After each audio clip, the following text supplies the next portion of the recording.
Hello, greetings, everyone. Thank you for joining us today in our third episode of Ingest Quest. My name is Ben. I'm also Puffin on YouTube, and we are going to be exploring Spelljammer. I will be playing as Nubnub, the Bopi Druid.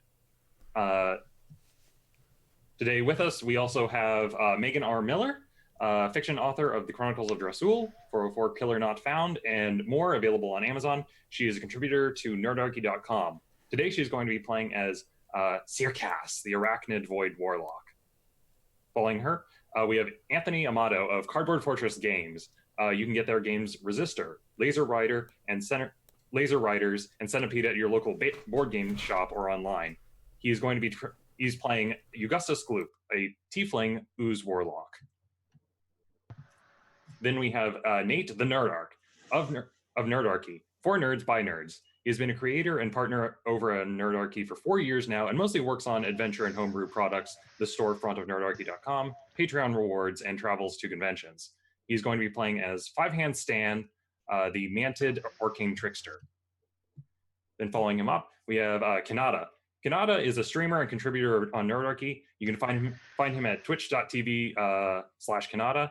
He's going to be playing as Fitzroy Brumblebottom, Human Ranger.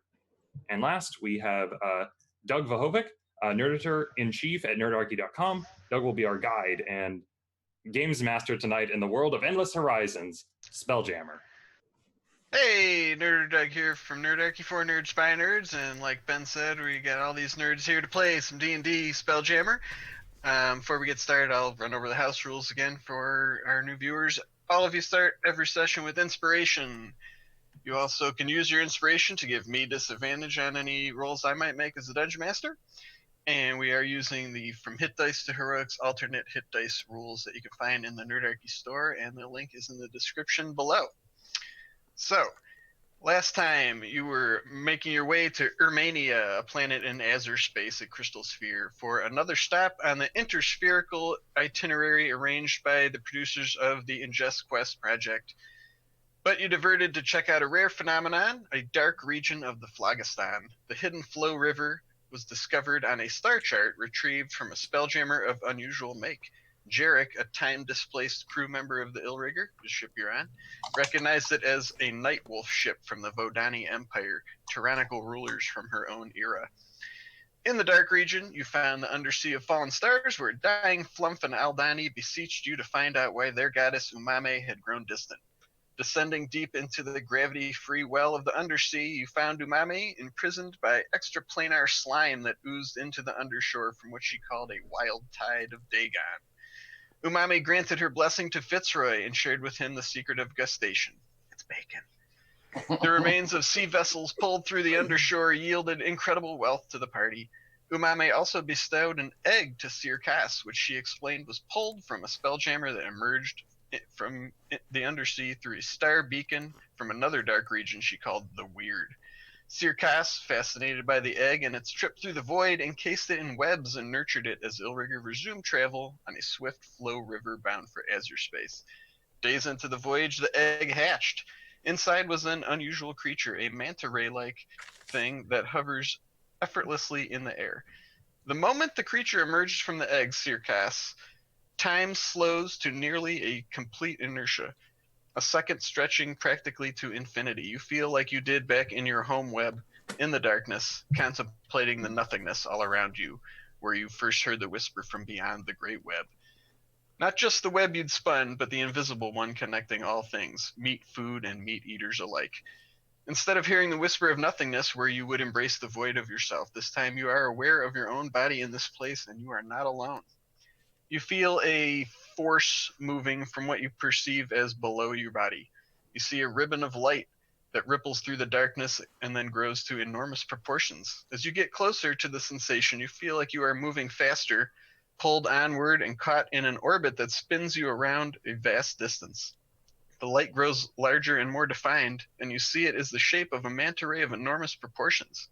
As you hurtle towards it, you become aware of an idea in your mind that is not your own. It says, "I'm looking for a friend. The friend will take me far away. I won't know where for sure until the friend and I arrive." And then you are back in your cabin. The manta ray hovers in the air above the cracked open shell expectantly, and at that moment, Illrigger stops moving. The air and the atmosphere and the gravity bubble around the vessel cease to be. All of you on the ship begin to gasp for air, and anything not secured begins to float away from where it is resting. And then your world is violently yanked from all around you as Illrigger careens off course, tumbling up and down and throwing you all around without gravity or atmosphere as everything is flung into chaos. What do you do? We'll start with Fitzroy.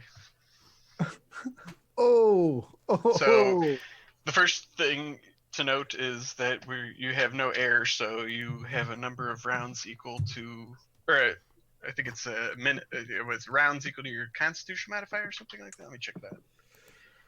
Let me pull it up. There's a difference between if you were able to hold your breath before you knew it was going to happen or not. We'll say you do for the sake of this. So yeah, you can hold your breath for a number of minutes equal to 1 plus your Constitution modifier at a minimum of 30 seconds. Man, so I can hold my breath a long time. Okay. Yeah. You're heroes, man. I have to assume that something is wrong with this Spelljammer helm. Mm-hmm. Like, that's, in my mind, the first thing that could go wrong is, like, the person at the helm just fell over dead, or because I don't really fully get how all of this would work. So I would try grabbing onto things and immediately moving towards a Spelljammer helm. Okay, make an acrobatics or athletics check to move through the zero gravity environment. 18. All right, so yeah, you're able to move in a straight line. I'm guessing maybe you're in your cabin. It was just days into travel, so you're probably just doing whatever. So you're on the second deck, and you know the helm is at the front of the ship in the Viper's head. So you are making your way there. Yeah. Let's try Nub Nub. What are you doing in this situation? So what I do is I actually would I would probably think like, oh, it's a Spelljammer, like something's wrong with the helm as well.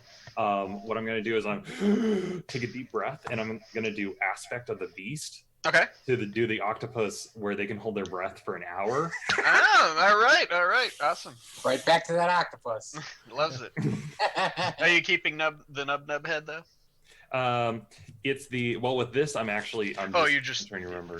Yeah, you're just taking one of the abilities. Actually, I'll do it the reverse, where it's the octopus head, and then my body is normal. Yeah, of course. So I run over to the helm. All right. Make an acrobatics or athletics check. All right. Because the octopus on land is actually, the tentacles are quite slow. Acrobatics. That is a 9. Okay, so you're having a little difficulty getting through the stuff that's floating around, and there's other crew members. But you are not lacking for air. Five Hand Stan, what are you doing? I am going to try and, I guess as I'm getting jostled around, try and secure all of my things that are probably floating around right now. Okay. Did I get a breath beforehand? Yeah. Okay, that's good. I will consider that I might have enough time to secure these things before I leave my thing. So I'll take like a round or two, grabbing all the things up. Sounds good. All right. How about Sir Cass? What is your? I think you're in your cabin with this newly hatched manta ray thing. I hatched this manta ray. That means it's my baby. So when things start going sideways, I grab for it first to make sure it doesn't hit its poor head on the bulkhead. Okay. It nuzzles to you, kind of like wraps its little flappy wings around you. I ask it what I need to do. How are you asking it? Are you speaking or? Never mind. There's no oxygen in here. That's a terrible idea. What are your thoughts towards it? Well, my thoughts are like, oh God, I can't. Well, no, because that's it. It's gonna be a jumble of like mild panic at first, and then like, okay, this needs to stop. What can we do to get the air back on? Mm-hmm. Okay. You get a sensation from it that in your mind, and it's actually speaking the secret language that you know, and it says, "It's okay." He's like, it says, it lets you know that it can survive without air, so it'll be fine, Mom. Oh, I And it kind can't. of like nuzzles up to you. You pant. I can't. Oh. All right, so we're taking care of that. And Augustus, what would you do in this situation? Well, my initial reaction is to immediately expend this scroll of gaseous form and solve it for myself, but I won't. Okay. Oh. I'm not gonna do that. But he All right. reaches for it. He's like, "Holy crap!" And he realizes he can hold his breath for a while, so he's gonna go explore, much like everybody else, and figure out what happened to the pilot. Yeah. Right. So he's gonna scramble around the walls. And... Okay. Make a acrobatics or athletics check, please. I fail phenomenally with a 4. Okay, so you're just sort of like bouncing around amongst other crew members who are also just kind of coming out of their cabins, like. Could you show me that one more time? What they look like? Panicked. I'm all not right. shy about trying to grab onto them and like kick off of them to try to get, you know. Okay. A couple of them give you like rude gestures as they go floating away from you. So Fitzroy and Nub, you actually are able to make it down the corridor of the main deck. Also, I would like to say if I assume the light's not dim, but if there is an area where it's dim, I can use the cloak of the bat and be like Okay. flying around. Absolutely, yeah. There's areas of shadow that you're flitting to from place to place. So it's a small furry creature with an octopus head and a cloak. Yeah, a cloak. I have just, the bat. I'm just fixing the visual in my head. All right. So Fitzroy and Nub, you do make it to the helm around the same time as Lagdouche, who's the first mate Goliath of the ship as well. I look to Fitzroy. I'm like blah blah blah blah blah.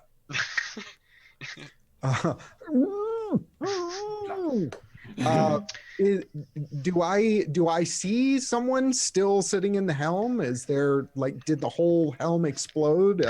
I'm expecting the worst case scenario when I arrive. Well, you get there around the same time as Lagdouche and Chodak, who's also the first officer. He is an elf, and you all see that the usual pilot, Randall Enzo, the human spellcaster, is slumped over on the chair. His hands have drifted away from the helm, and he appears to be unconscious.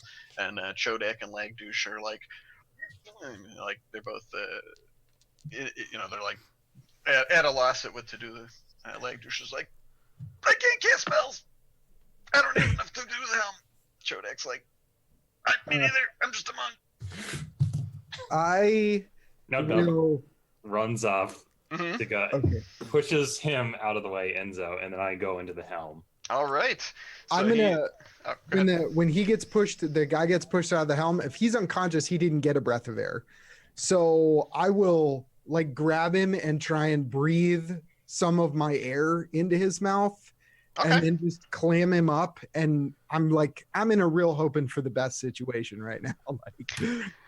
Okay, so you do manage to force air into his lungs. He still appears to be unconscious, but and Nub, you clamber up onto the helm. You can spend a spell slot to attune to the helm.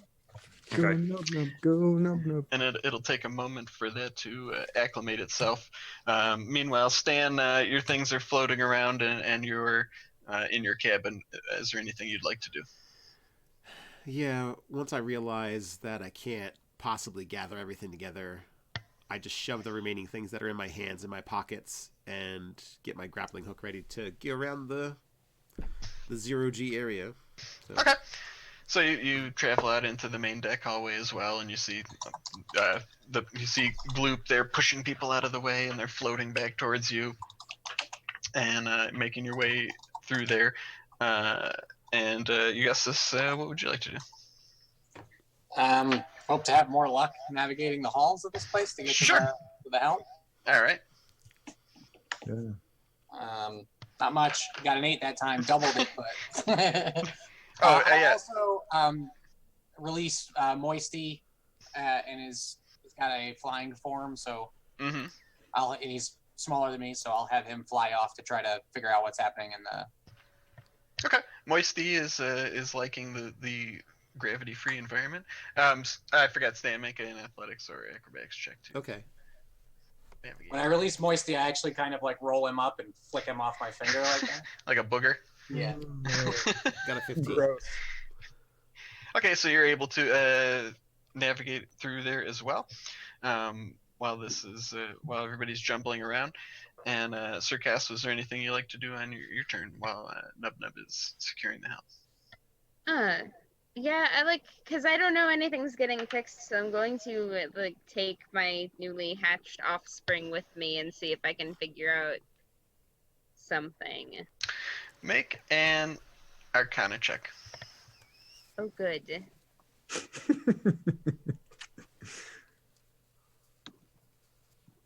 Yeah, I did that thing again where I didn't have my dice roller open. That's okay. I apologize. I do, however, have Arcana as a class skill, so 14. Okay, so your new companion senses your panic, and it actually, as it's kind of like enveloped around you, it creates a small pocket of air around you, so you're able to breathe. Great. And One of us is going to live. I can guarantee that now.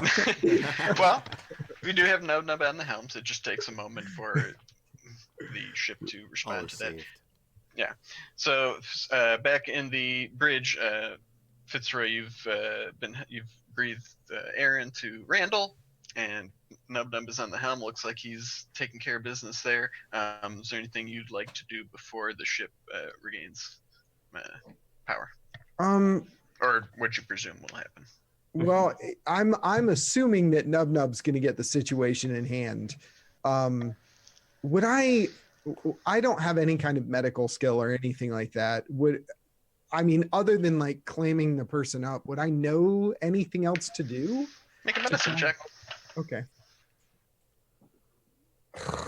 A 2. You, as far as you know, just putting air in his lungs seems to be, but he doesn't appear like dead or anything. I mean, you can see that his eyelids are fluttering and stuff. He's just like needs air. Yeah. Well, he's okay. he's unconscious. Okay. So Nub Nub, on your turn, you've spent your spell slot and kind of interfaced with the ship, and your consciousness sort of spreads out over the rest of the ship, and you're aware of the crew floating around in this zero-G environment as your senses kind of attune to the ship, and you have sort of become the ship. Mm-hmm. And you see the panic looks of the crew members' faces, both on the top deck. There's like Captain Lawrence actually like holding on to the wheel that he uses basically just as a placebo, because he was a sailor, and he's used to commanding a ship, but he doesn't need to do that. Mm-hmm. But you also see in the flow, as the ship is kind of like tumbling around in this swiftly moving flow river, and you kind of stabilize it, there are several large rock-like spherical things hurtling down the flow river towards the ship as well. So at this point, we're going to roll initiative as the atmosphere does resume, and everything that was floating kind of falls to the ground. Okay. 12. All right.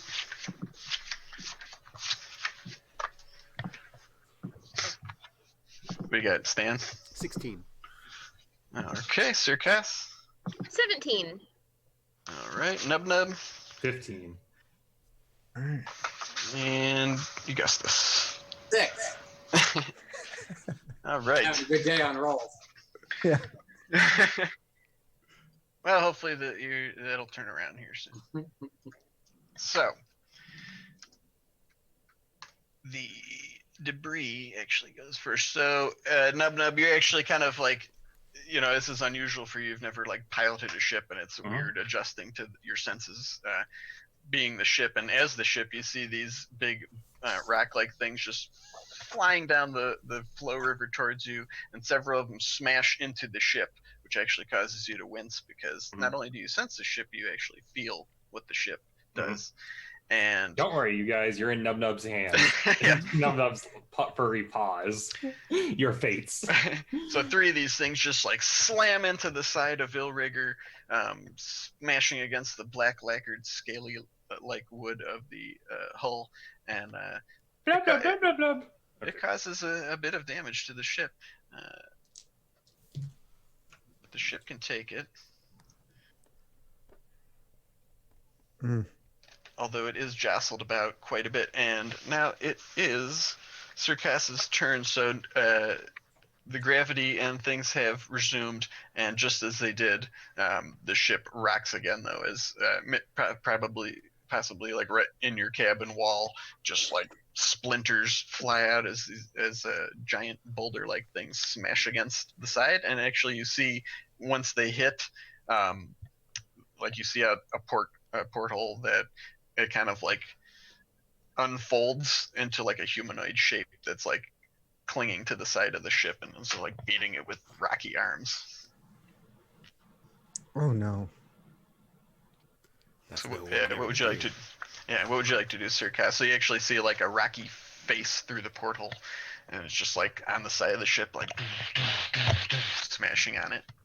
Well, if the gravity and the air are both back on, I'm going to start calmly walking for an airlock. Okay. Well, there's not really airlock. Like the ships are open to the outside. Like when somebody's on the helm, it just creates an atmosphere around the ship. Like you could be up on the top deck in space. Oh ho, well that definitely makes a difference. Let's go find the rest of the party before we step outside, shall we? Sure. So you step out, and the crews are just sitting there like gasping for air in the hallway and stuff. And you see Lorne actually is taking command, and he's walking down the hallway like, "Man, the ballista!" He's like, "Get up there and fire up the mage fire cannons." He's like, "We're under attack." And you could probably make your way up to the top deck. Your cabin is near the ladder to the top deck, if that's where you'd like to go with your turn. So if you want to make it up to the top deck, there's 2 more of those things which have smashed into the top deck and unfurled, and they're actually just like smashing at the hull and things of the ship. Yes, good. All right, Stan, what would you like to do? How close am I to the helm area? It's within a move distance. I mean, the ship isn't super duper long, so you just kind of like emerged out into the hallway and started making your way there to begin with, so you can do that if you'd like to go to the bridge. Okay, because right now I'm just assuming that regular stuff has just hit us. Okay. So I'm gonna dash and Sure. get to the helm, and I see Nub Nub in command of the ship. You do. And, Yep. With an octopus head. And you Everything's see normal. Fitzroy like doing CPR on Randall, and Lagdouche and Chodak are kind of like looking at the Viper ship's eye holes at what's going on. Okay. I am going to... Okay, so I don't know what's up with the guy. He just looks unconscious, and they're doing Right. stuff to him. Yeah, Fitzroy's just like, So I'm going to take pinching out... his nose, breathing into his mouth. I'm going to... He's like, do I know if I can help at the helm with one person seated, or do I not? no, know? there's make a history check. Okay. A 10. You're not really sure. I mean, you are familiar with Spelljammers, and you've been on the ship, but you never really like took much interest in the actual mechanics of how it all works. All right. Well, I'll have to figure that out some other time. Yeah, but Nub Nub does appear to be. He is seated in the thing. You saw him pilot the skiff earlier, so Okay. And you're pretty sure the rocks are he's an anything expert. special. You can hear Lagdouche and Chodak are like, oh my god, it's those living asteroids again. He's like, sick of these things. All right. Good. Lagdouche is like, I know what to do, boss. Dang them living asteroids. Yep, I will. they're out there, man. Since Lag sounds like he knows what he's supposed to do. I will observe what he does and then help him after I figure it out. But I'm going to... Can I chill some water and splash it on the unconscious guy? I'm like, oh, maybe he's just unconscious, like... Sure. All right. So yeah, you kind of like maybe take some water and... All right. So yeah, as Fitzroy, as you're like leaned over the thing, Stan just like throws a bunch of cold water in his face, which doesn't really appear to have much effect on Randall, but he is soaking wet now. Thought it would shock him awake. What? Yeah. Now he's drowning. Yeah. You can drown in an inch of water, man. Killed the pilot. I'll just slowly look at that at 5 handstand from what I'm doing. There appears to be other trouble on the vessel that perhaps you could help with. I've already done all I can here. I will go out to help.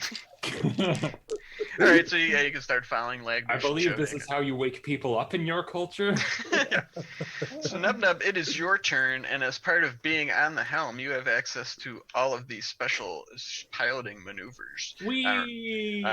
So they basically work like spells. You can use as spell slot. There's cantrip ones as well, to do anything that you would like. I don't know if you had access to it, but I can run down some of your options. Yeah, you can run down some of the options. Okay.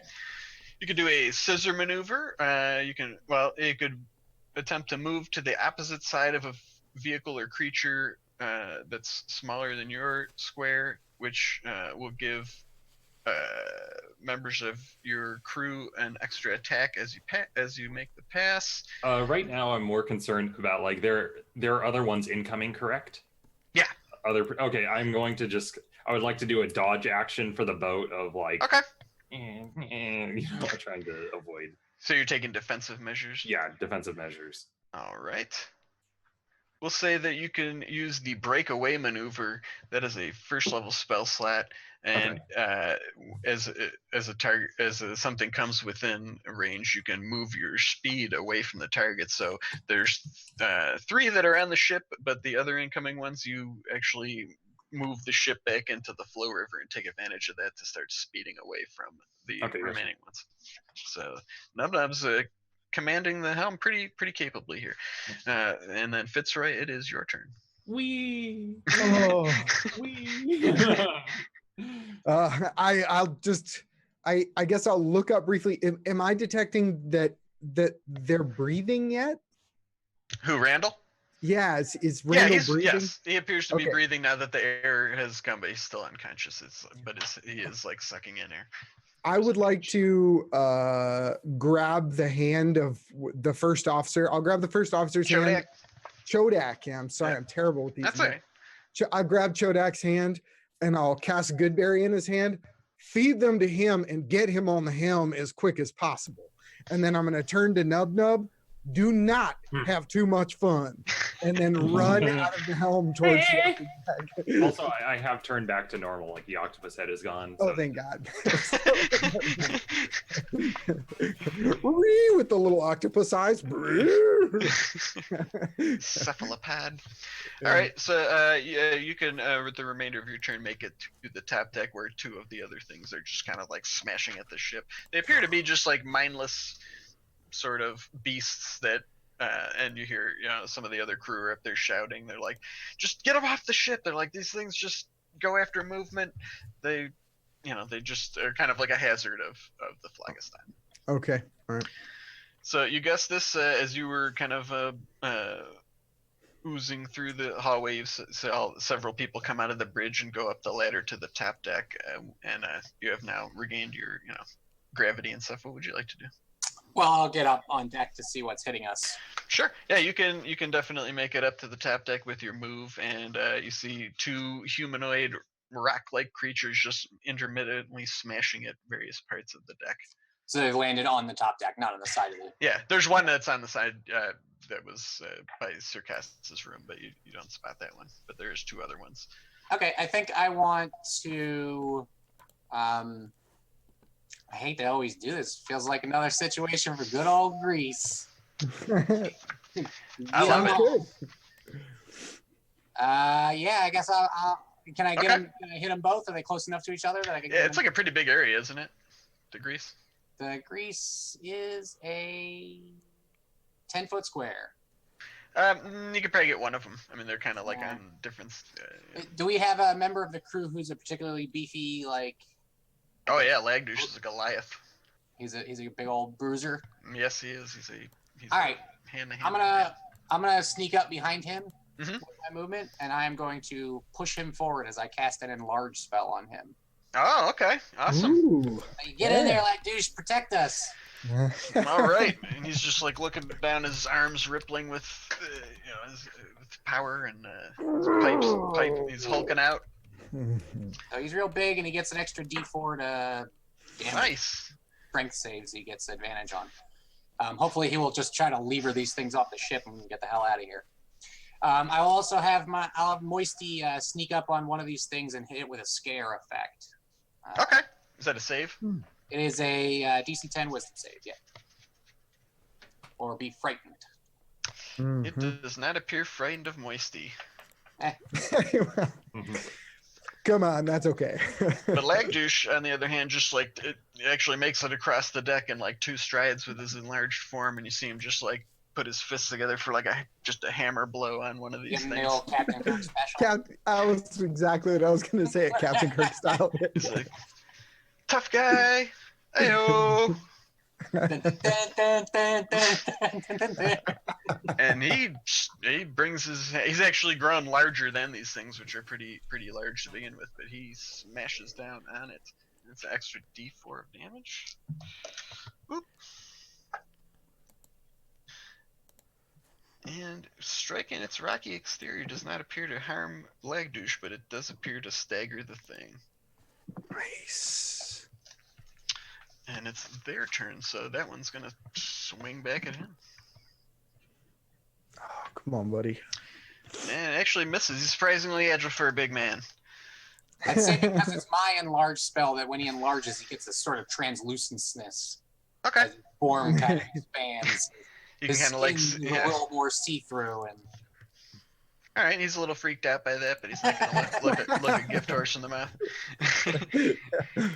And the other one actually pauses now that there's several combatants on the ship, and it kind of like rolls back into itself and just starts flying across the deck towards one of the red shirts, for lack of a better term. oh, snap. Red shirts. And Great. it slams into him. Oh, poor red Oh, shirt. jeez. I think it's a perfect term. It slams into him, and he literally just is flung off his feet, flies off the deck, and is like caught in the gravity bubble of the ship. So he's just kind of like bobbing in the gravity no. plane off to the side of the ship. And the one outside is just continuing to hammer on the ship. So Nub, you notice that the hull on the starboard side is taking some serious damage now. Okay. And it is Circass's turn. Okay, So I believe so- you were making your way to the top deck as well, right? Yes. Do I see Augustus on my way up here? Yeah, he's up there actually. I'm probably right outside the door, honestly. Yeah.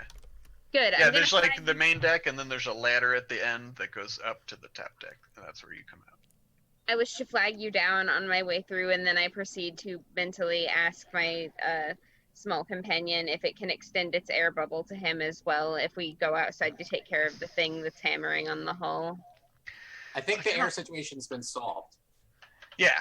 Once Nub Yeah, Nub. we need to get rid of it before it creates a breach or something, right? No, the ship's.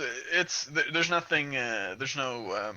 It's not like a scientific thing. Like when somebody's on the helm, there's like a pocket of atmosphere around. The Okay, whole so does ship. it go all the way around or just Oh, yeah. over the top deck? Okay, I'm sorry. yeah. Forgive me for my That's okay. lack of knowledge of how Oh, this that's all right. I probably should have explained it. And then there's a gravity plane through the center of the ship.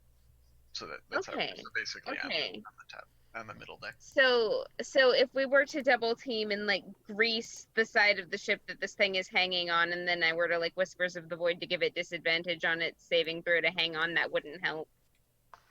Yeah, that would. I mean, yeah, if you want to try to. That's- Because that's what I want to do, Okay. and that's what I'm trying to convince you. Okay. So you want to team up with you guys Yes. to do that? Hot. I like this plan. You want me to ooze him? That's what you want me to do? Yes, I want you to ooze him, but Okay. don't ever say that again.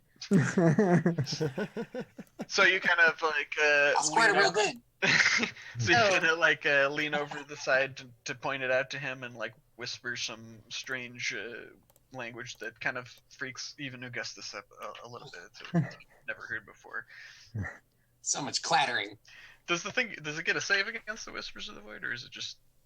Okay, so in the PDF it says no, it doesn't say that there's a saving throw. It does say that it has disadvantage on the next attack roll or ability check it makes before the start of my next turn. Okay, so your void speech has freaked the thing out enough where to save against Augustus's grease, it will be at disadvantage. Sweet. Or whatever it does. All right.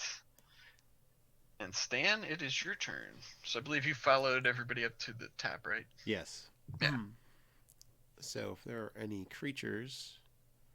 Oh yeah, there's one pretty close by. The one had just like rolled across the deck and slammed into that crew member, and then on the other side of the deck, Lagdouche, who you notice is now twice as tall and slightly see-through, is battling one with his bare fists. Wow. All right. I think I'll try and get one off of the actual area. So if I like hook myself on, get myself like a lifeline, I'll do that as a bonus action if possible. Okay.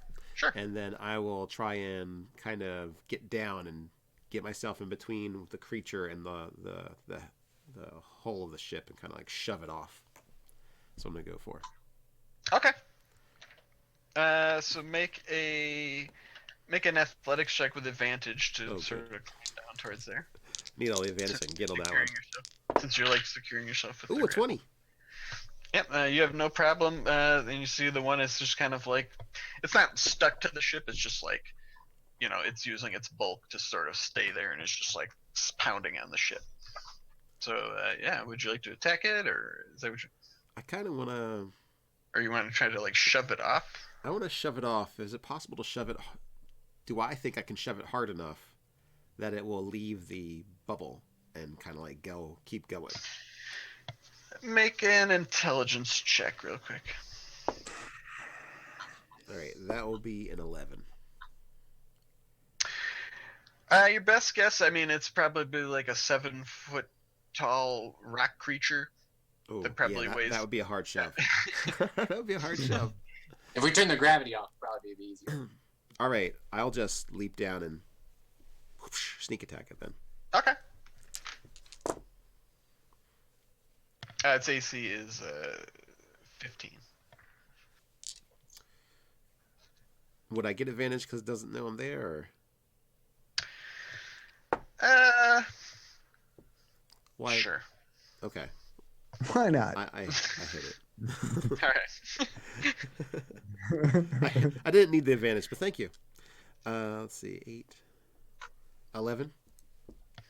All right. So, it is made of rock, so you do manage to find like a little seam in it where its joint is, and slip your rapier in there. Not sure. It doesn't seem to feel the pain, but I mean, it does do damage. So. The mental image of Five Hands Stan with a rapier, though. I know, right? Well, Pick of a weapon. it's kind of like a bony carapace version of that, I guess. I Oh, like okay. it. I'm just waiting for the It's actually like a short sword damage I was using for it. I'm picturing maybe it's like some kind of claw of a creature that he had just taken and used as a weapon now. It's or my something. grandfather's arms. I'm just waiting for my the God, One Piece that's version. amazing. That's even better. I remember you saying something about your grandfather's arm. I didn't connect that. It's that not was- his weapon. It's his actual arms. Gross. It's like petrified. They've been Rigor cleaned mortis. in the proper Scarum way. It's fine. All right. So we are at Nub Nub. So you're currently speeding away. Is there anything describe what you might like to do, and I'll tell you. It was a man who went overboard, correct? Yes. Okay, I would like to double back around and see if we can like pull up next to him or because it's like the way I imagine is he goes overboard and we're speeding away, so I have to double back around to get to him. Correct. So it's like whoop, go back around, doing about face, and that actually is all right. I forget what it's called. There we go. We'll say for the purposes that we'll use the barrel roll thing, so you actually like everybody kind of like you're still remaining on the ship in gravity, but like your whole horizon perspective changes as the ship just kind of goes like and goes suddenly back. So a little bit of nausea. Never leave a man behind. Yes, as it just abruptly, but as you swing past it, kind of like the gravity sink of the ship kind of like pulls that guy back towards the ship. Okay. And then I can do. That's all right. All right. Sounds good. And then Fitzroy, you're up on the top deck. With the ship suddenly flipping around. I mean, it didn't like throw you. I'm just saying, like your perspective was just like you just watched the horizon go like. Did I get some sense of that the red shirt that got knocked off? Is that red shirt like getting pulled back in via gravity to the vessel? Okay, so I feel like that person's probably covered. Okay, all right. Yeah, well done. I'm gonna whip out one of my blades and warm that puppy up with some planar energy and wing it into this thing that's being beat on by Captain Kirk. Okay. Where I'm going with this. That's not a great roll. 11? Yeah, it just kind of bounces off its rocky exterior. But fortunately, the atmosphere kind of keeps it from just flying off into the Phlogiston. So. Darn it. Okay. All right. That's how useful I am. All right. And then Chodak, who you haven't interacted with much, he kind of just like Limu buys his way up the ladder in a monk fashion and kind of like just glides across the thing with Lagdouche, and they kind of team up, and you just see him like unleash a flurry of blows on this rocky creature. And that's what it looked like. I'm animating for you. Now you know.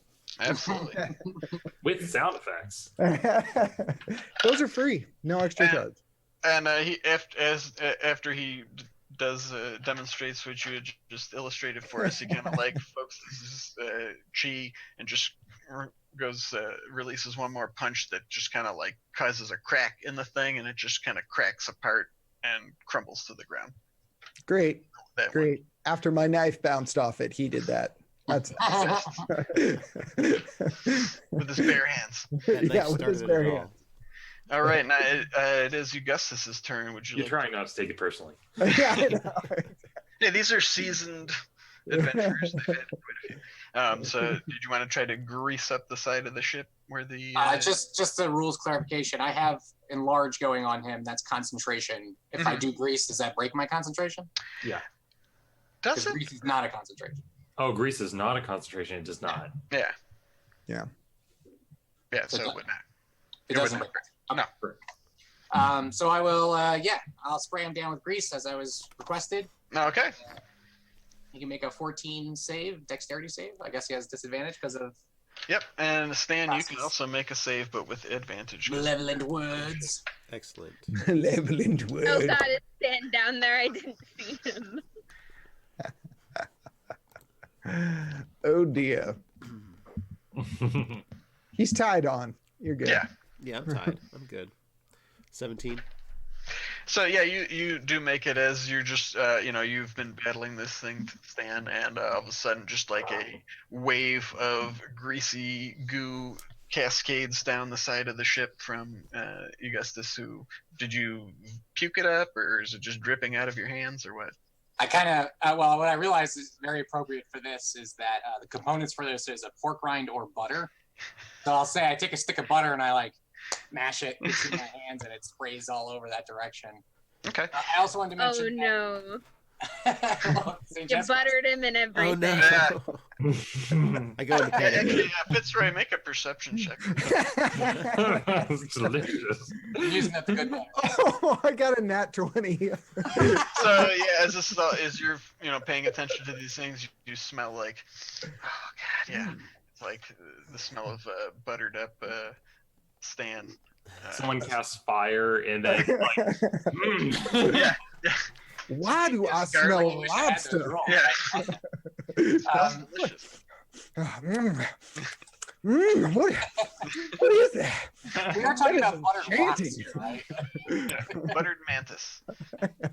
Well, Stan, because he was Oh, down Stan's there. butter. I thought you were talking about the. No, both of you are covered in butter. As this thing just kind of like loses its whatever. I think we all understood that Stan probably would be good if we boiled him, right? Oh yeah, Yeah, absolutely. delicious. But I nevertheless, also want to say that Moisty is a little thrown off by the ship flipping around while he's flying, so he's going to switch over to like a sea anemone form and clamp down on the boat so he doesn't get lost. all right. That is what Moisty does as this living asteroid thing kind of like loses its grip and is covered in butter. And Stan, I'll give you a reaction if you'd like to try to like kick it away further from the ship and the gravity. Sure. All right, make a strength check. Oh, a 20. So yeah, you do. You are covered in butter, but you manage to like plant one of your manted feet on it and just kind of give it an extra shove as it floats beyond the gravity well of the ship as it is speeding through the flow. And then it is their turn. There's only one more on the deck who unfurls and is actually over by Fitzroy. Is going to take a lumbering slam attack at him. Actually, how many attacks do these things get? Just one, so it misses, man. You manage to duck under its big rocky arm as it just like swings through the air at you, Fitzroy. And then it is back to Sir Cass at the top of the the bottom of the round. So there's one remaining. Okay. I did good, right? I did good, mistress. Yes. Please don't eat me. You were excellent. Sorry, Stan. And I proceed to walk inward toward the other thing. Am I close enough to Eldritch Blast? Oh yeah. Yes, good. 15 is the AC to hit. Eldritch Okay. Blast has a insane range, which makes it so weird that there's an invocation to make it even range. Like Yeah, I think it's farther. like 60 feet normal, right? It's I like missed. 120 normal. 120. Yeah, I think. Is it that's- really normal? Jeez, It's you missed. 120 normal, and there's an invocation to make it go to 300. I'm like, why would you ever need it to be that long? And spell sniper, you could break it to 600. Jeez. And then being Aarakocra, just be flying above like. Oh, it's ridiculous. Hey, maybe you want to shoot an Eldritch Blast at an approaching ship in the Phlogiston. I thought about it. All right, so you missed with that. You still have a move and a bonus action if you'd like to do anything else. I'm not gonna get like in hitting range, but I'm gonna stay close enough that like if I happen to get hit by something, I can hellish rebuke. So Okay. that's turn. All right, sounds good. And then Stan, it is your turn. You are clinging to a grappling hook on the side of the ship, covered in butter. I feel that for my own safety, I should stay away from the rest of the crew for right now. You could climb into a porthole. There's several along the side of the ship.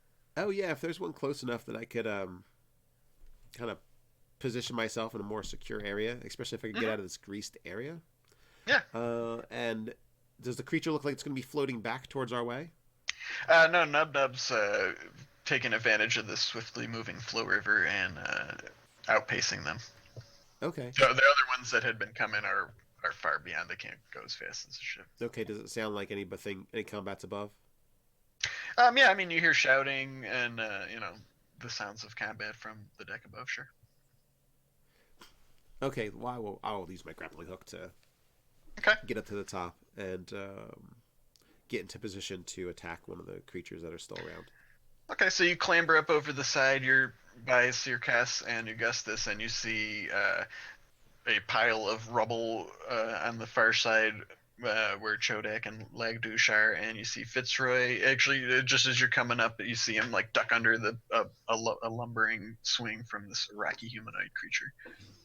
All right, I will head over there. Okay. I mean, with your move and your roguey bonus and all that, you could probably make it to it if you still want to take an action. Oh, sure. Sounds good. All right. That is a hit. Mm-hmm. And it's in melee with Fitzroy, so it Okay. would be a sneak attack. That will be 13.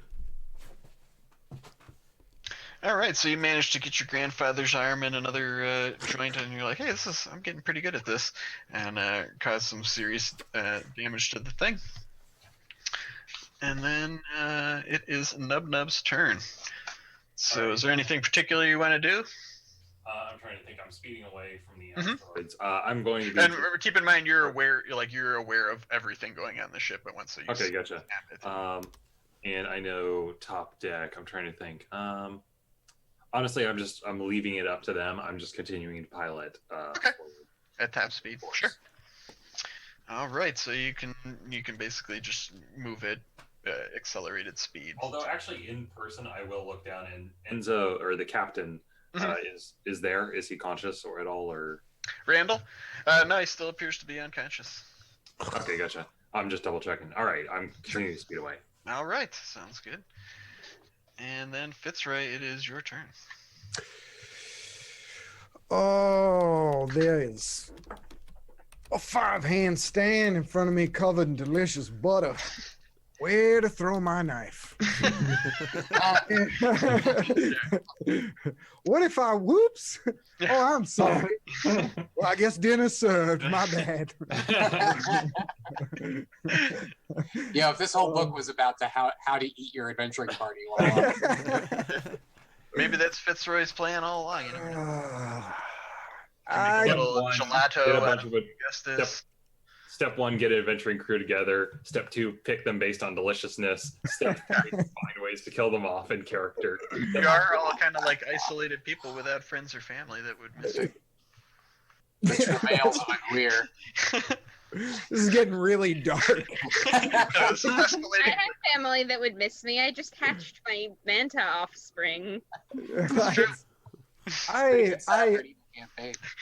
I'm gonna wing another blade at this rocky creature Sure. in front of me. All right. A 7. Not doing awesome. Okay, well, was hoping for the crit 1. All right, so it is. Maybe if you had one good stat. You do have inspiration. Remember, you start every session. I feel like we have the situation well enough Sure. in hand. Okay. And Gotcha. I'm worried I'm gonna need inspiration for something still. So All right. And then it is Augustus's turn. Well, I spent my You could- spells. You just kick back and watch it happen. You can send Moisty in there. Lagdouche is big. I'm hoping he's gonna, suplex this dude off the boat or something. I'll yell it out. I'll say suplex him. Okay. But I'll throw an Eldritch Blast in there since it don't hurt much. Sure. Your tarry goo. Oops. Hey, I rolled over a 10. That's good. 17. Oh yeah, that definitely hits. 7 damage. Bloop. Splitch. Sploosh. All right, yeah, so it is covered in a tarry goo, and Lagdouche hears you say suplex, and he's like, okay, and lumbers back across the thing. Also, I guess Moisty's gonna creep on him, try to get him a bite. Okay, Try to get in between them get toe him, claws. Moisty. Try to get him in between them toe claws. Go for it. Crits! Wow. All right. Crit City from Moisty, champion of the group.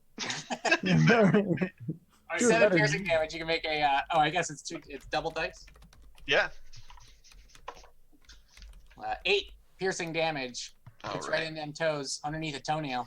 Mm-hmm. You can make a. Oh, it failed. Save. It takes more poison. It's actually Assuming it takes poison. it does not, but it does howl in pain as Moisty kind of like seeps under its rocky toenail, and it like pulls its leg up and yowls in pain just as Lagdouche comes from belly to back, and he's gonna try to grapple the thing. He went for it. You said suplex him, and now he's literally like, that's not a bad idea. Oh yeah, man, you got the size advantage. Yeah, oh, he definitely didn't. I critted on that. So he just wraps his huge translucent arms around the thing as it's howling in pain and like yanks it up off his feet for a belly to back and just flings it. And it actually moves beyond the gravity well of the ship as Nub Nub speeds away. There's Team Rocket blasting off again. So and as it's flying away, you see the few that the two that you had knocked off the ship kind of disappearing quickly in the back, in the distance. I feel like they didn't probably have anything we wanted, right? They're just like rock dudes. Yeah, Lagdish is like, they just kind of float around in the flow. He's like, if you get too close, they just seem to intermittently attack the ships. It's a threat. I still pocket the shiniest bits and put them in my pockets. Of the thing, yeah. There's like little parts of its body that had, veins of minerals and things in there that are shiny. Sure, yeah, you can grab some of that. I want to head straight back to the Spelljammer helm. Do I notice that Seer Cass has an unusual creature attached to her? I would imagine so. Yeah, it's like a. I am making no effort to hide it. Yeah, it's kind of like it's kind of like enveloped over her shoulders and stuff, sort of like a cloak. It's like a big manta ray, but it's kind of just like wavy and rippling. I want to address that, but I don't have time because I need to get to the Spelljammer helm because I'm still worried that the pilot is dying or something. So as I run by you, Seer Cass, I'm just going to pause really briefly and be like, we need to have a discussion about whatever that is, and then keep going. All right. It isn't going to be a discussion. Nobody is going to be ejecting my child. I don't know. I don't know what that is. Talk about it later, I guess. He's my son. Don't worry about it. I guess they go through a larval stage or something. Yeah, exactly. So as you get to the helm, Nub Nub, you would have been aware of this too. Dolgrim, who is the ship's medic, had come to the bridge, and he and Lauren had taken Randall to the bottom deck where Dolgrim's kind of shrine is. Do you know what's wrong with Randall?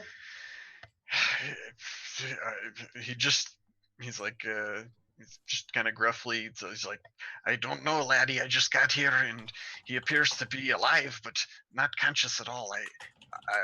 I'll have to pray to Moradin to see if I can find anything more going on with him. What is this?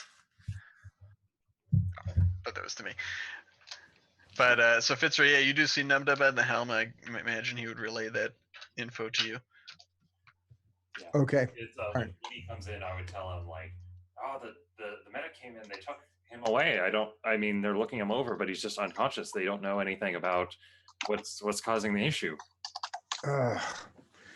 Thank you, Nub Nub. I assume you do not mind spending a few more minutes here while we try and get the other pilot back.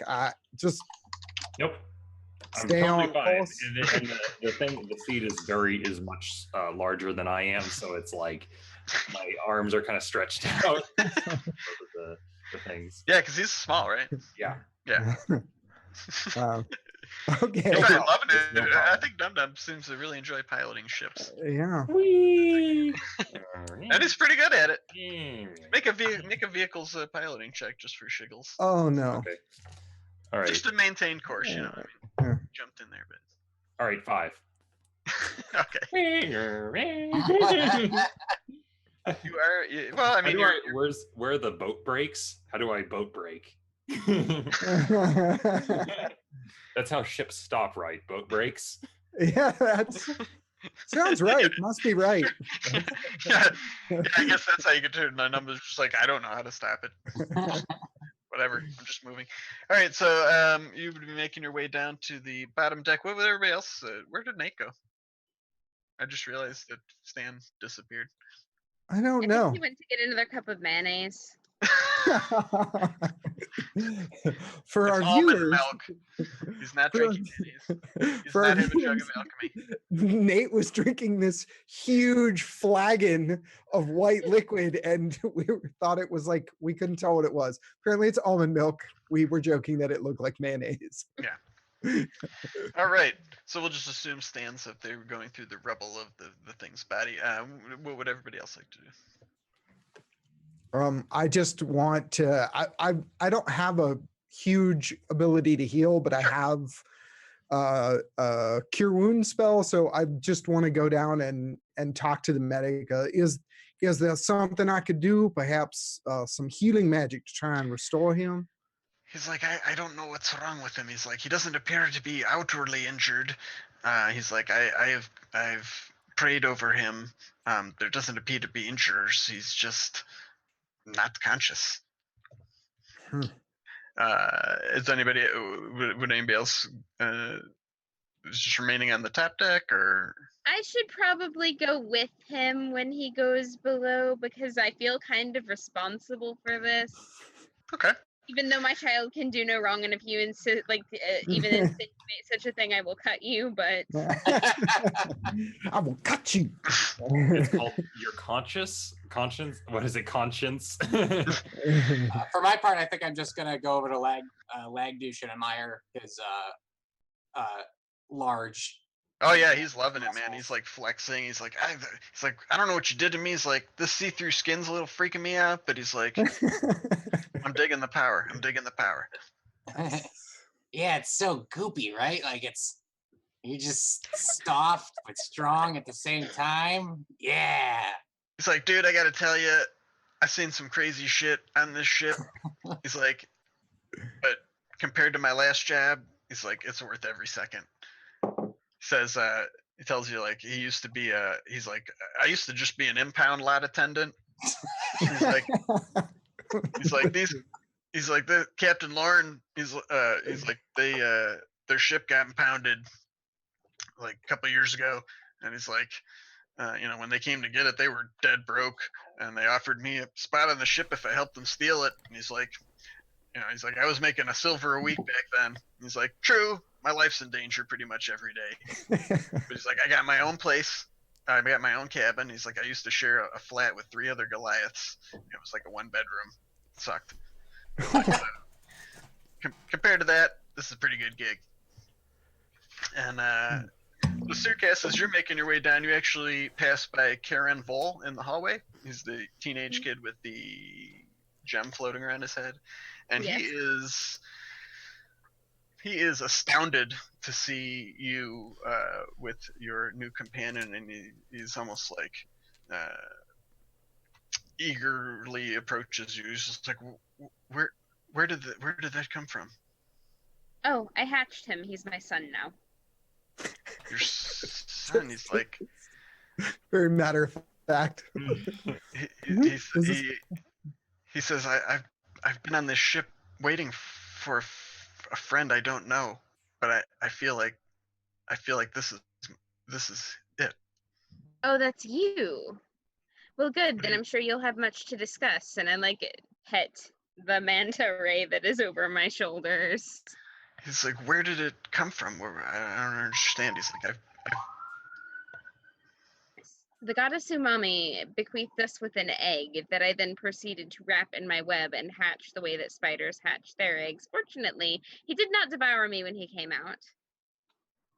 Bonus. He gets like a far off look, and he's like, come. He's like, we have to get down to the hold where they're keeping Randall immediately. I accept this and just follow him. Okay, so you both go down there where Randall's kind of laid out in Dolgrim's shrine to Moradin, and where Fitzroy is, and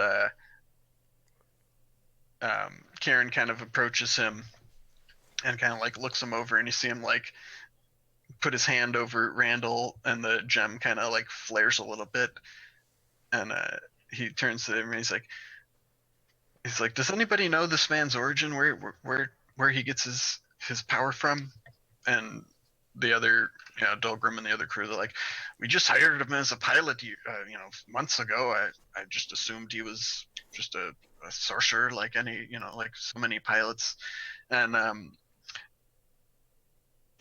Karen's like, he has a connection to that, and he points to the manta ray, kind of like floating by Circass. And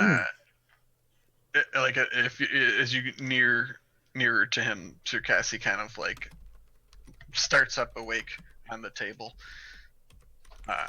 and is just like kind of pasty and sweating and withdrawn, and looks haggard, but he is conscious. Isn't he a Spelljammer path warlock? Yes. Is that what that is? Yeah. Forgot that was a thing.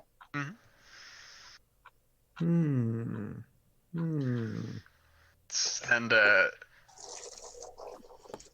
he looks over at the manta ray and is kind of like, he's like, where did that come from? I don't understand what's going on. What happened? And I once again explained that we received the egg from mommy, and then I wrapped it, and then I hatched it, and he's my son now.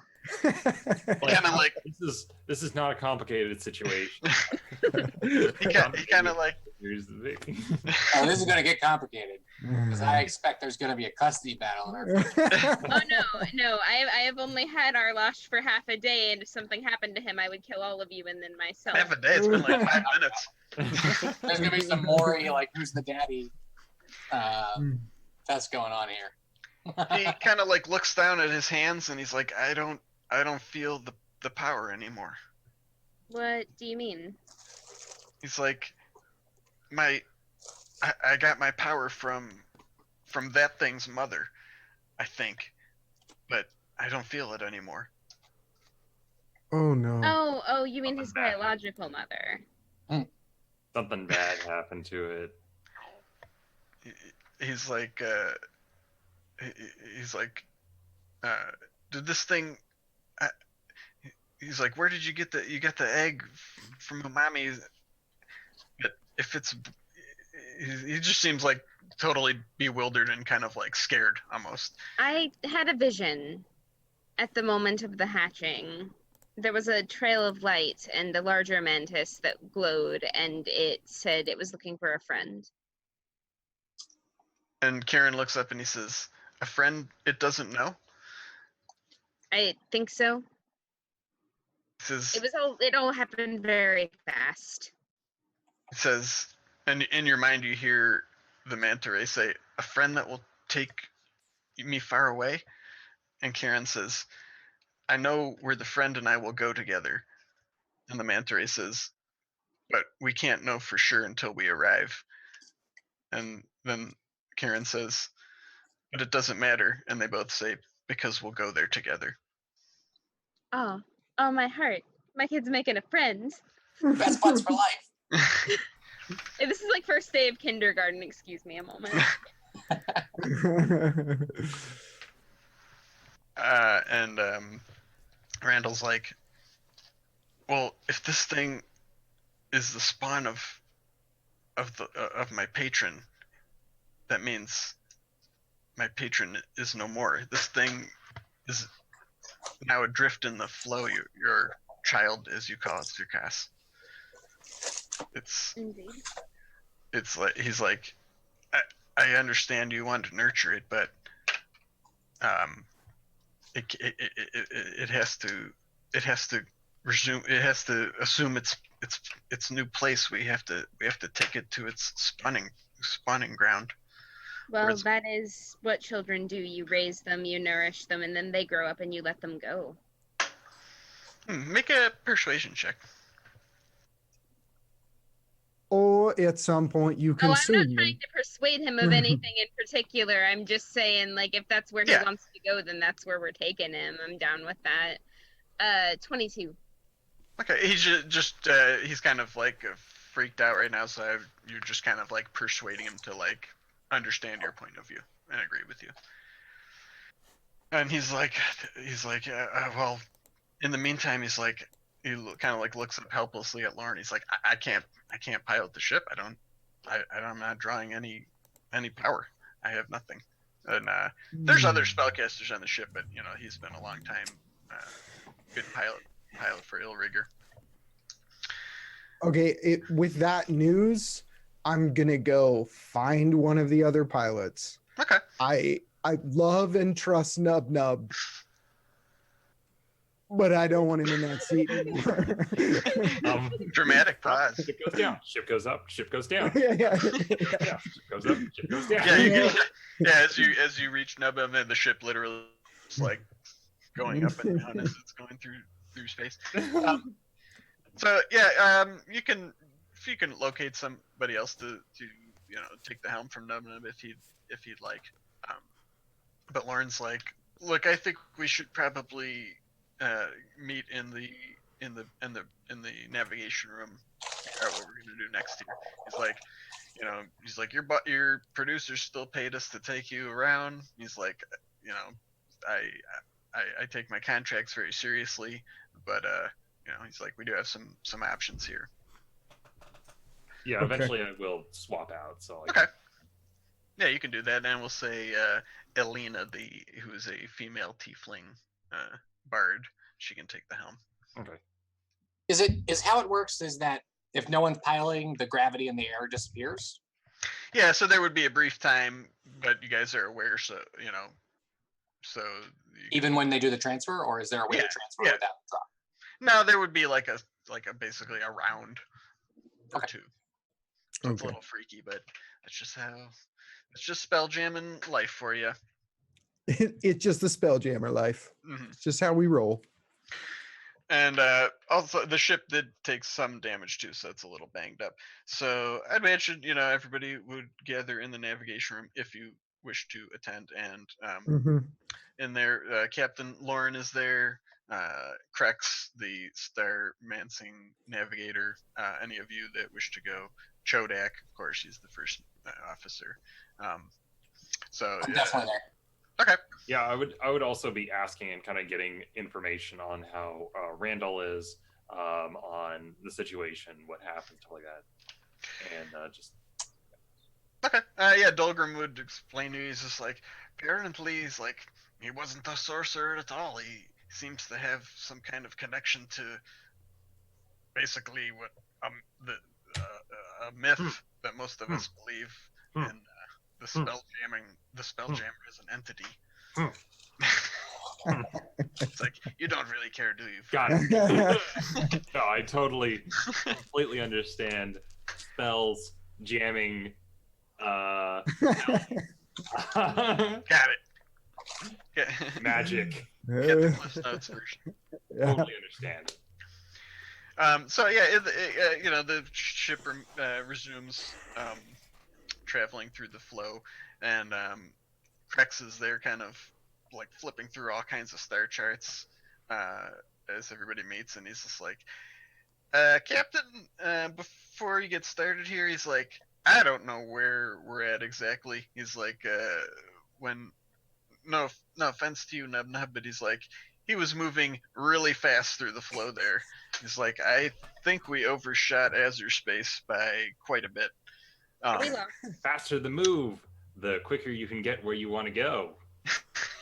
Are we lost?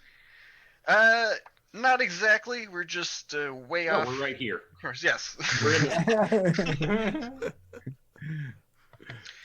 the... Do you want to take a look at the maps and see what you can spot, Sircast, or anybody? Yes, I do. Also, another thing is if they explain the whole situation to me, I'm like, well, the most I can understand is something needs our help, so we help it. I'm with History, Nub Arcana. And Lauren's just like, he's like, that's commendable. He's like, but it never hurts if you can find a way to make a little coin when you're helping people either. And, yeah, it's important to fill your belly. yes, or giving stones, as you would call them. And I'm sorry, Megan, I didn't catch what you had said there. History or Arcana or... Actually, be navigation tools, so if you don't have those, just make an intelligence check. Are you using your lenses at all? I don't have those. Stan does. Oh, so, okay. Oh. That said, that would be 13. Okay, so you kind of glance over the charts as well, and nothing really looks familiar as far as like where you think you are in wild space. And one of the other crew members actually speaks up, and she's like, "This is Kiefer Marsh. She's a female half orc. She's kind of like one of Chodak's pupils, actually." And she's like, "Oh, she's like, I know where we're at." She's like, we're over by Quan Space." And Krex is like, "You serious?" And I kind of like triangulate on the map, and he's just like, "Holy shit!" I mean- Nubby's like, Yeah, it's "Which that was pretty- after space?" that was pretty impressive. Like his Yeah. cause. Sorry, did I have a little internet glitch there? Yeah. Sorry, it looks like it's back now. Yeah. She's like, she's says, if you want, and she's like, it looks like the ship's pretty banged up. She's like, if you, I know a little place called the Eeka Cove in Quan Space. She's like, we could probably get the ship fixed up, and she's like, I know the. Sorry, hold on one second. I lost my place in the notes. Eeka Cove. She's like, I know the proprietor. She's like, it's a really off the beaten path sushi restaurant, but there's a good what do you call it? Ship repair place We're going. nearby too. Like, I know the proprietor. She's Oh like, yeah, it's important for the ship. They're like, or we could try to, make it to Azure Space. If we push it, we could probably get there in time. I know their annual pilgrimage that you're supposed to attend hasn't happened quite yet. Or like, what do you guys want to do? They're like, basically, you chartered the ship, so I think it's in our best interest to first get the vessel repaired, and then it seems like the best direction to go is to take this creature wherever it needs to be. And I don't know where that is, but they seem to have some idea, and I just kind of wave over towards Circas and them. I really don't know where they need to go, but actually, We should try to figure that out first, right? I mean, we don't want to go blindly into some place that's full of teeth or something, right? You might. Oh yes, teeth are terrible.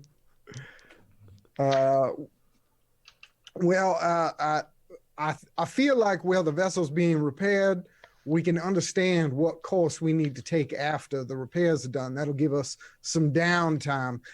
If necessary, I can explain to my producers that we're making a stop at a sushi restaurant and just pass it off as that. For right now, that's should be well within the parameters of what we're supposed to be doing out here. Maybe we can pick up some local recipes, sir. Absolutely. And is Five Handstand still covered in butter? I don't know. Would you have cleaned it off by now, Stan? Or Good question. How long has it been since I got covered in butter? Well, maybe 15, 20 minutes. I'm just mentally picturing you like slowly licking it off of yourself. with a hug. I would have definitely scraped off some and put it in a skin. That's amazing. I don't know if it's going He's to go a real away. pack rat, isn't he? I don't know if it's going to go away or not, but it's going to be useful later. I don't know. Does the grease just go away after when the spell ends? I guess it lasts for a while. Yeah, I mean, it is though. magic grease. Yeah. So I would have scraped some of it off, but I'm sure there's some. Oh, it only lasts a minute. So. A minute. Because it could be this thing where it's like we're cooking grease and then we put it on and it's a little bit. That's such a good I idea. was gonna say I'm sleight of handing some cayenne peppers and now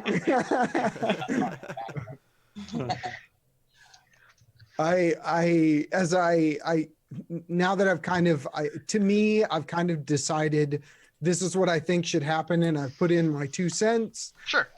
My next mission is to make food for everyone. Okay.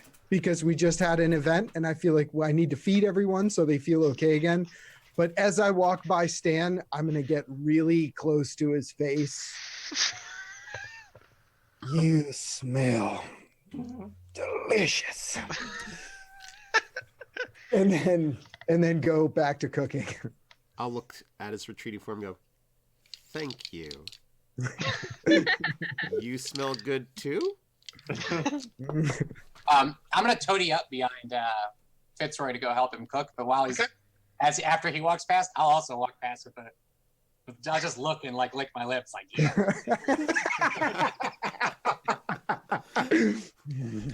Stan, everybody is admiring your potential deliciousness. I know I should have took those lobster guys. Stuck in my pockets.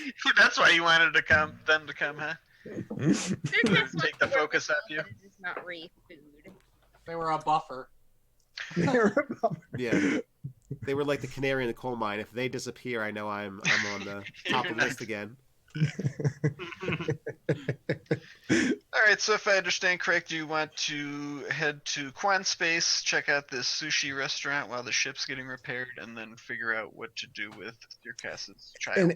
And I had left, so if any of you want to be like, man, I don't want to do that or whatever, like I'm not even part of the conversation anymore. So. Or not. Or that's what we're doing. Yeah, It's fine. Okay. As long as we weren't like you're running pell-mell into whatever this Stingray wants to do, it seems like a good plan. I feel like we'll have enough downtime while the vessel's being repaired to like, what do we need? How are we going to deal with this thing, and where does it need to go, and all of that. So I suggest a reduction.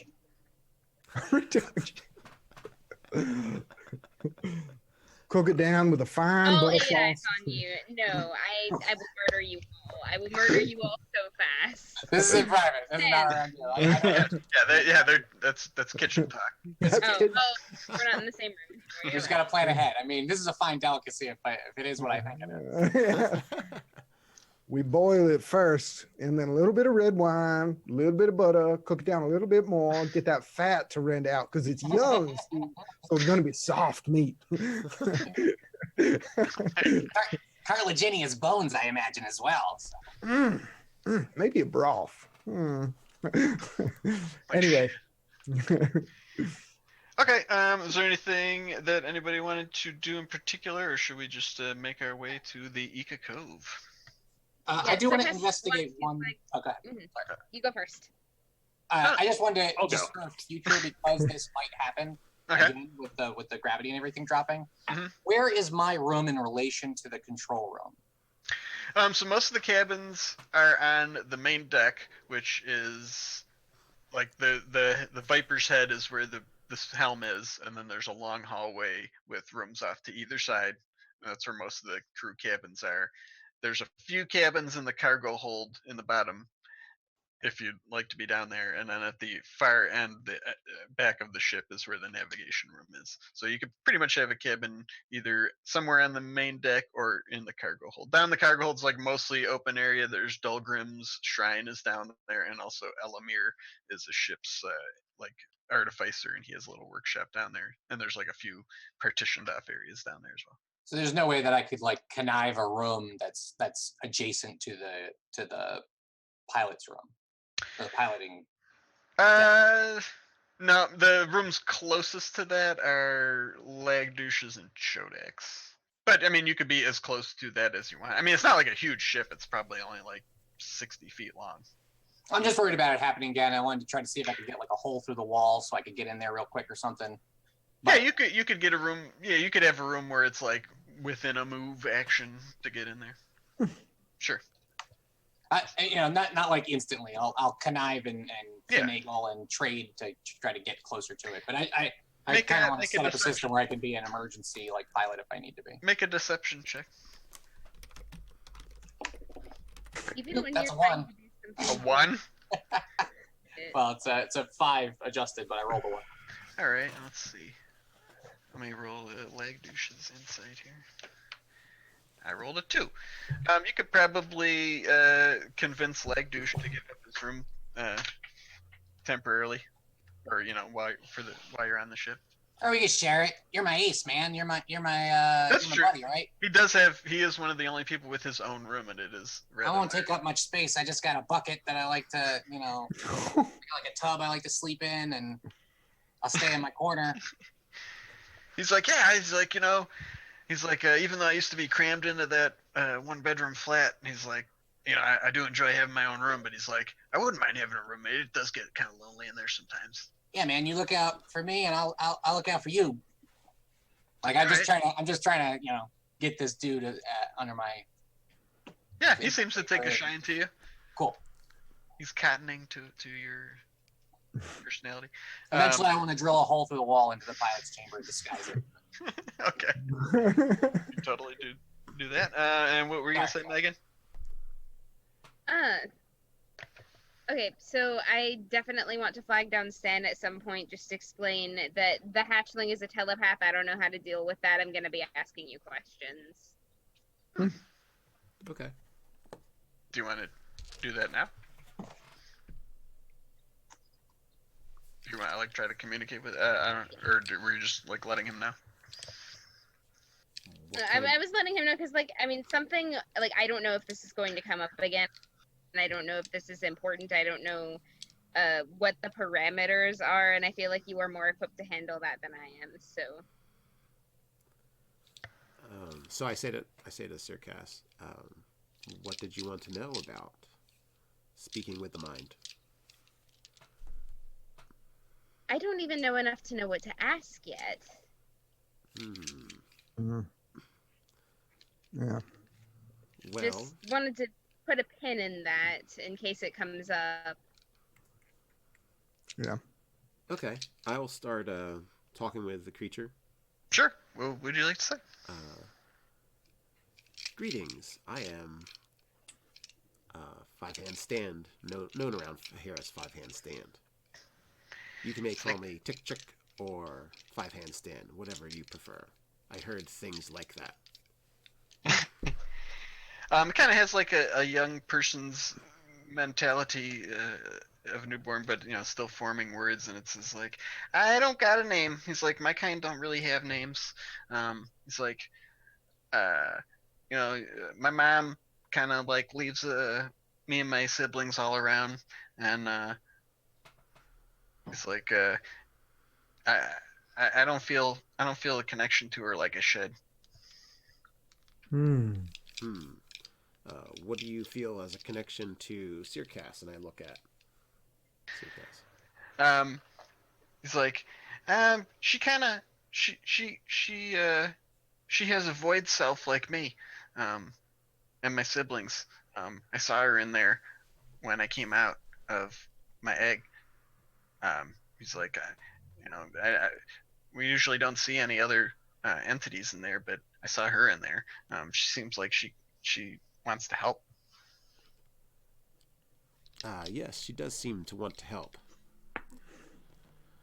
It's like, I feel like I'm far from home. He's like, but that other guy with the gem, I think he might be able to help me find my home. We shall talk with him as well. Do you know, can you feel where you are supposed to be? He's like, it's like, not exactly. He's like, when me and my brothers and sisters are born, we have to find somebody like that guy, and then together we can go home. He's like, but he's like, I'm still small. He's like, I got a lot of growing to do before I can take the place of our parents. He's like, I can't even carry anybody yet. He's like, I'm just a small fry. Like, I think I might have hatched too early. Sorry. He's like, I'm glad that and they kind of indicate Sir Cass. He's like, she seems like she wants to protect me though. That's good. That makes me happy. She does seem like that. Well, I'm going to relate most of this to Sir Cass. All right. Yeah, pretty much everything. Thank you. I don't think anything I would relate to her makes her want to eat me, so I'm all right. If I help them, That's one of my filters for That's his litmus test. yeah.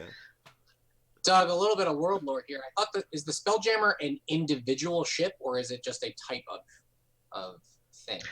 It's a living creature, and this is well, I mean, I'm kind of like playing around with the lore, but this is what's called a small jammer, which is a spawn of the Spelljammer. Okay, but the Spelljammer itself is a individual thing. Like, Yes. like the Legendary. Taras. Like there's not a bunch of them. It is the Taras. Right, but they have life cycles, and they spawn small jammers that grow up to take their place. Small jammers and a Yeah. teeny jammer. Don't forget those; they're cute. But we're going off the source book a little bit too. So That's fine. as you And I don't know if that's something we would know or not. I was just no, sure, for you as a player, I don't mind telling. I think we would know a little bit. Like, we would have to know something about some of the lore, because otherwise when it goes like, oh, I have a connection to Spelljammer, it's like, a what? Well, it's kind of like one of those. It's kind of like a mythological thing to some extent. Like, it's not like people regularly see the Spelljammer. It's just kind of like one of those like a Flying Dutchman kind of. right. I situations. want to know what my interpretation. Yeah. Of that. Yeah, so like everybody kind of has their own stories, and like maybe like you know somebody that knows somebody that knows somebody that swears they saw it. Big Yeah. fish stories about. Yeah, right.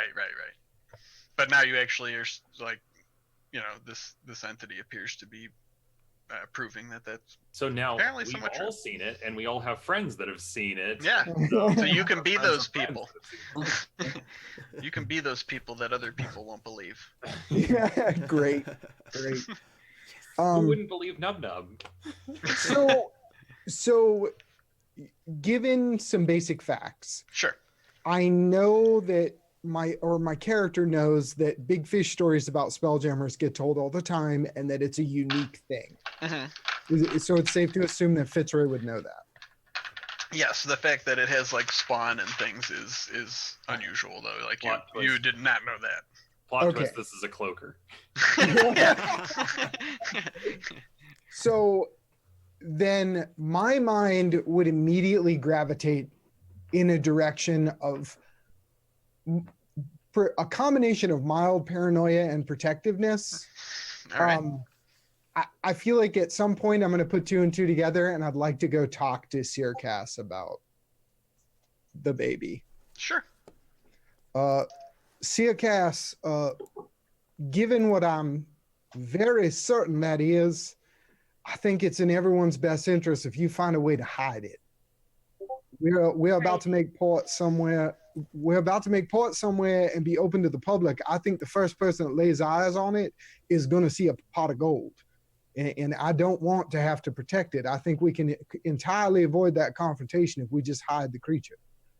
Can you have a conversation with it about some level of discretion? I can see the sense in what you're saying, but if someone does attempt anything, they will end up in the stew pot. Very much agreed. Very much agreed. I would like to avoid putting anyone in the stew pot immediately. Maybe we could hide it on this platter with some garnish around it. I will murder you. That is. Yeah, he just happens to have the platter right there. It's already prepared. Look, I brought parsley. Instantly in Augustus's face, like spider fangs, like kind of clicking together a little bit. They don't make that noise; they're kind of soft. It's kind of gross, but. Oh, Augustus immediately recoils and presses into the corner of the room as far as but we need to show some level of discretion. We need to avoid confrontation if at all possible. I mean, if we enter this port and someone sees that there's anything they even think might be one of these spelljammers, we will have a very serious problem on our hands. How do you feel about wearing a cloak, little one? It's like he kind of responds. He's just like, is he saying people are going to want to take me away from you? They won't succeed. He's like, I'm pretty quick. He's like, he's like, I can move through wild space pretty quick. I don't know if anybody can even catch me in an atmosphere. Okay. But he's like, I trust you, but it sounds like your friend's pretty concerned. He's like, why would Yes. people want to take me? He's like, I'm just, he's like, we're just part of the life cycle of the galaxy. I don't understand. It's because you're very special. Aw, Get out of here. thanks. Yeah, it like waves a little, like one of its little wings flitters at you. Once I'm done with my conversation with Circas, I would Mhm. like to go find Nub Nub. Okay. Nub Nub, it's very Yes. important that nobody knows about the creature that Circas is carrying around. Okay, I understand what you're saying. I really hope so. I This want- has to be kept in the most secret of secrets. Don't tell anyone. Yeah, that's exactly right. We're not to even talk about it. Gotcha. Mm. And I would like you to stay close to Circas when we land at this port. To the exclusion of everyone else. If you will do this for me, it would mean a lot to me. Yes, I need yes, you to I'll make make sure nobody gets anywhere near her. Don't worry, I understand. Nub Nub is on the case. He's gonna turn into an elephant and start stomping on people or something. All right. Thank you so much, Nub Nub. I prepared some food in the other room there. Yeah, I'm already in there. It's like other food and then point. I'm like, yeah, I'm already gone. All right. There it is. That's my master plan. All right.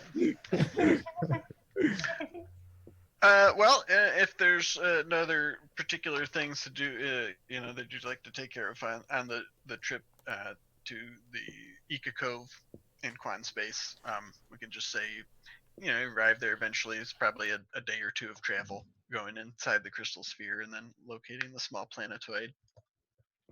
And it is basically just like a truck stop sort of thing, where they have repairs and stuff. But that's why it's kind of unusual that there's like a little this little off the beaten path sushi place that Kiefer had mentioned.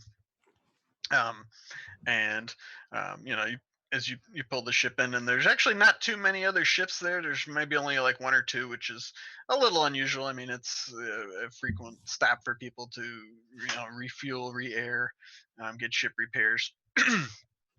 But the ship docks, and Lauren disembarks and speaks with the what do you call it, repair, the people that work there, the proprietors. And you'd see that the ship did take quite a bit of damage on the side from the living asteroid that had smashed it up. And Kiefer lets you know that the Eeka Cove sushi place is just a short distance from the truck stop. It's on foot. You can make your way there. Would you all like to go and check that place out? Yeah, sure. I will say that I am next to Circas, and I'm like, don't worry, little one. Nub Nub is here, and I'm walking, and I got my stick, and then I'm like suspiciously looking at people, and I'm being suspicious while I'm doing it, like like you are making yourself suspicious by looking suspicious. yeah. Circus, what are you doing with your new friend? Is he just floating next to you? Do you want? I mean, he can kind of like envelop himself around you. Hide. So I had assumed that that's what he was going to do, and I also kind of like speed knit a little, like a very thin sort of like thing for him to wear, like a to onesie make him for look more like clothing. He's got a little knitted onesie. Yeah. Okay. So it kind of just looks like a shawl, basically. Yes. Exactly. The shawl that wiggles once in a while. Yeah. Roll a weaving tools check. I do have Nice. proficiency with this. I know. Killing it. 23. All right, it is disguised as a shawl pretty successfully. Nobody really seems to notice, other than that, even with all the strange species in the verse, your party does look rather strange. Is a strange collection of people, but so Kiefer leads you. There's like sort of a little footpath out of the truck stop through a kind of like a little forested, marshy type of area. Where the trees kind of grow in close, and it's kind of like a little mist along the ground, fog, and you see that it opens up into a clearing, and up ahead there's kind of like a rocky canyon sort of thing, like the path leads into sort of like a rocky area where you come upon the cove, and as you come within sight of the thing, the ground kind of gives way to rock and sand, and there's like a stony cave maw up ahead with like torches on either side, and there's like some signage indicating that it's the Eeka Cove sashimi bar, and you see 6 or 7 figures kind of like moving around near the entrance, talking and laughing and so forth. And as you walk up, they kind of like stiffen and look in your direction, like. Very important question, Doug. Very Sure. important question. Sure. Is this a traditional bar, or are we talking about conveyor belt? I guess it would be a traditional bar. I mean, they wouldn't really have a conveyor belt. I didn't really have one think of about those it. ready. A magical conveyor belt. But yeah, there's there's a few humans and elves, and they kind of like look at you suspiciously as you approach the entrance. One of the people actually is like a large guy, and he has like boils and pustules all over his face. And everybody make a perception check as you're walking Ooh. towards the place. 12, 14. 7. 7. Matchies. What about Nub and Stan? Abysmal. 14. All right, so Nub and Fitzroy actually, as you're approaching, you notice that the guy who just kind of looks just like I said, he has like boils and everything on his face, but he seems to be kind of like standing on one side, but you detect like he has like a ragged fur cloak on stuff, which is kind of like covering one of his arms, but you can see underneath of it that one of his arms is actually like a squirming tendril that he's like kind of clutching, and it's like wriggling under his robe. And you also spot like just inside the entrance is a large bronze bell, and the whole group of them, the whole lot of them, seem to like stiffen as you walk up closer to the entrance. I'm just gonna look around at my companions here and see if anybody else is kind of picking up what I'm seeing. Nub did. Okay, so Nub. All right. Kind of lock eyes with Nub. Kind of, look over towards the guy with the wriggling arm, and then back towards Nub. Just trying to like connect real quick. Are you getting what I'm getting here? This is not right. And Nub goes like. a knowing Nub face. Yeah. I'll introduce you, sir, and I'll step ahead of the party and say hello. Our great Lord Fitzroy here is famished and seeks sushi and information from your fine establishment. Please make way and make a table for our most august group of adventurers. Okay, you see, like, a few people actually had kind of been like gripping like knives on their belt, but they kind of like loosen their grip a little bit, and they're like, "Oh, you're here for the sushi, right? Right. You're like, all right, well, yeah, sure, come this way. And one of them kind of guides you through, and they don't look like they have uniforms or anything like that. They're just kind of like gruff-looking folks, and Yeah, bring out your best like eels and snakes and stuff. they're like, oh, yeah, absolutely. They kind of like snicker to themselves. They're like, I think they're really gonna like this place, and and they sort of lead you through. Like the place is built in a natural kind of cove, but there's like tapestries and torches and things, but it's still like a rough-hewn cavern sort of cove. And they lead you through like a little foyer where there's like some benches and seating and things like that. You pass through, to your left you see like down a little corridor, there's like kind of a chamber where there's like a big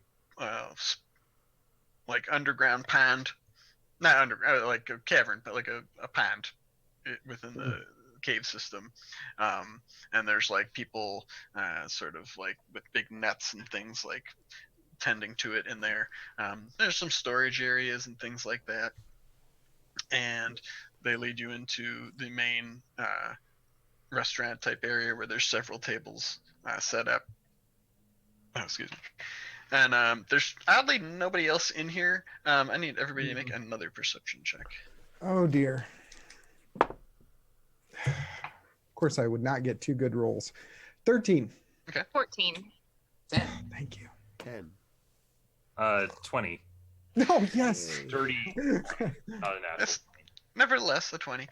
So Nub Nub, as you're as they're leading you into the restaurant area, through like a little narrower passageway, you kind of like look around and you notice there's a portcullis that doesn't, it looks fairly new, like not like it's been there for very long, built into the ceiling, or not portcullis, but like a grate that is like suspended to the ceiling with chains. Does it look like it's hidden, like it's kind of in a recess, like it's yes at all? And I'm like, that seems very suspicious. Nub Nub says, looking up at the portcullis, and I'm trying to be stealthy about it, but Nub Nub's not a stealthy character. But did you say that out loud? Yeah, I'm saying that out loud. So yeah, you guys hear him say that. I guess I'll check it out. I'll Okay. look at it. It's great. Okay. So you do see it up there, and you step into the restaurant part, and you also see like beyond where the sushi bar is. Kind of looks like it opens up into a wider area, and you hear like a strange chanting coming from where it opens up into the thing, and I'm gonna actually have everybody roll initiative just to determine what happens next. 17. Okay. 15. 25. Good. Okay. Okay. And Nub Nub? 9. 9. Really love his feet. Wow. So Stan, you would actually be the first in the order. So you basically, make sure I'm describing it correctly for you. So you've gone through a few like caverns where there's like some storage areas and things like that, and then the tunnel kind of narrowed and is going into what is like the dining area, right?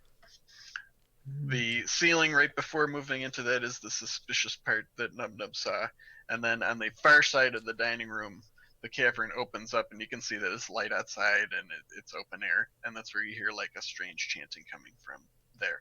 And as you've made your way through here, like a few other people have come out from some of the side chambers and are now between you and the way that you came.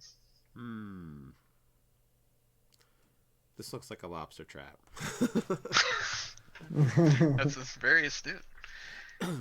The portcullis, does it look like it can be disabled from, like, could I mage hand anything that would prevent it from, like, closing or falling on us or whatever it's designed to do? Make a perception check. Okay. That will be a 13. Yes, you actually see one of the people that had kind of like picked up and found you has gone over to one of the side of the wall where like you kind of like put this all together in your mind. Like there's a pin that he can pull, which releases which releases another pin on the grate that will make it drop. So if you'd like to, and he is actually moving to do that, so you could use your mage hand to try to keep the pin in there. Okay. Like to kind of hold it in there. Yeah, either hold it or maybe bend it so it can't be pulled out, or. Sure. Okay. So you can do that, and you see that several of the people that had picked up behind you actually have weapons too, and as you do that, they're like, it looks like they got feisty ones. Captain Jarzen will be happy about this, and then it is. Oh, go ahead. So I'm going to do that. It's an 18 for disabled device with my okay. thief tools from a distance. That definitely disables it. I'm going to shout mentally to the group, "It's a trap!" And all right. Can I get a little more Akbar on that, please? And I am going to ready myself to kill somebody if they try and attack me. Okay. And I think without getting too much into it, we will pick up there next time as Stan telepathically announces that you are in what is essentially a lobster trap. Great. It's funny that he's the one saying that. It is. You're gonna taste so good. It's made with people. I think they don't understand. This restaurant does not understand the concept of how food works. I think they do. They have a very interesting way of how it works. And so with that, I think we'll pick up next week. And I would like to especially thank all the people watching and that might watch later for checking us out. We love sharing our game with you, and thanks a ton to the players for having such awesome role playing and fun characters for me to dungeon master for. So until next time, stay nerdy. Stay nerdy. Stay nerdy. Bye.